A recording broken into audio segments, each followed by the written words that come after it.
Well, howdy there, Internet people. It's Bo again. So, today we're going to talk about a song and its third verse. We're going to talk about different interpretations and meanings, what it might mean. We're going to explore the discussion. We're going to do this because one of y'all asked. I got a message detailing the back and forth between this person and their friend. And they couldn't get to the bottom of it, but they want to know if it's as bad as it sounds. And they said that if I couldn't do it, nobody could. And that's true. So today we are going to talk about the Star-Spangled Banner, the U.S. national anthem. And we are going to talk about whether or not it's racist. Okay, so a little bit of context to start with. It's a poem that was written about a battle during the War of 1812, not the Revolutionary War. And if you ever sit down and read it, you're going to wonder why it's the U.S. national anthem. It's basically a poem that is bragging about killing people during a war. It's this hyper-militaristic, and as I say this, all of a sudden, yeah, it makes complete sense that it's the U.S. national anthem. It was written by Francis Scott Key, and he would certainly play into it. You know, the question is it racist? Well, was Francis Scott Key racist? Oh yeah, definitely, even by the standards of the day. He said that black people were a distinct and inferior race, and that they were the greatest evil that could be inflicted on a community. So the idea that it's just impossible that a dude who said that would write something racist, I mean, that doesn't make any sense. Of course he would. So, the trouble starts in the third verse, and it says, "No refuge could save the hireling nor slave from the terror of flight or the gloom of the grave." There are four interpretations to that, because you hear the word slave. The first is that it's slaves as we picture them today. People still in slavery.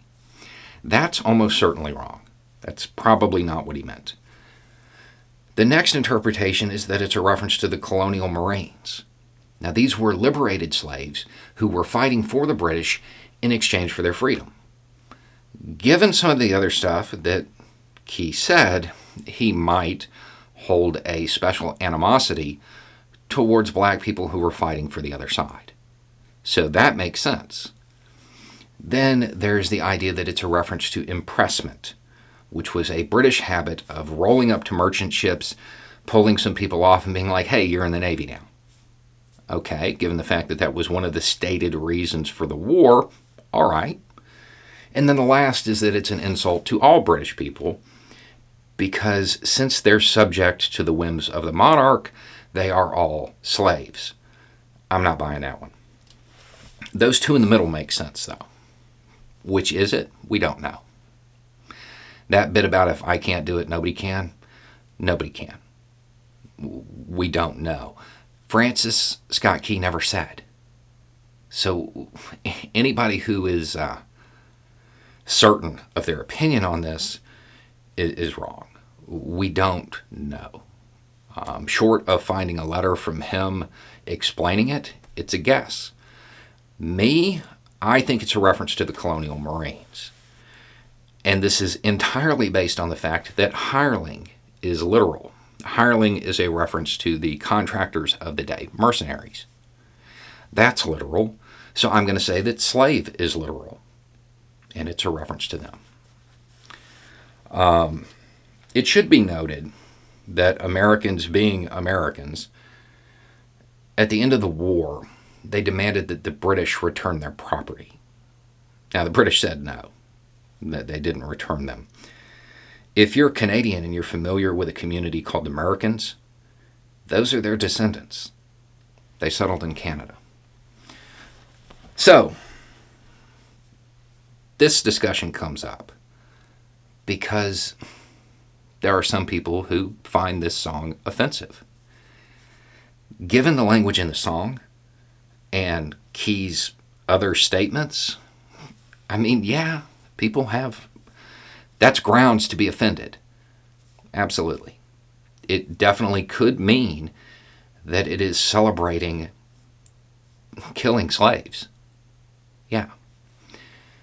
The reality is, if you sit down and read this song, there's no good way to read it. Either it is celebrating Americans who were impressed by the British and forced to fight, and it's celebrating their deaths, or it's celebrating the death of people who were literally fighting for their freedom. They were quite literally fighting in exchange for their freedom. There's no good way to read this. The song itself is kind of bad. I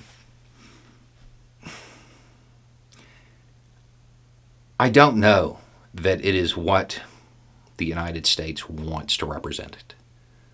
I know people are going to talk about tradition. The reality is, this wasn't officially adopted by Congress as the national anthem until the 1930s, less than 100 years ago.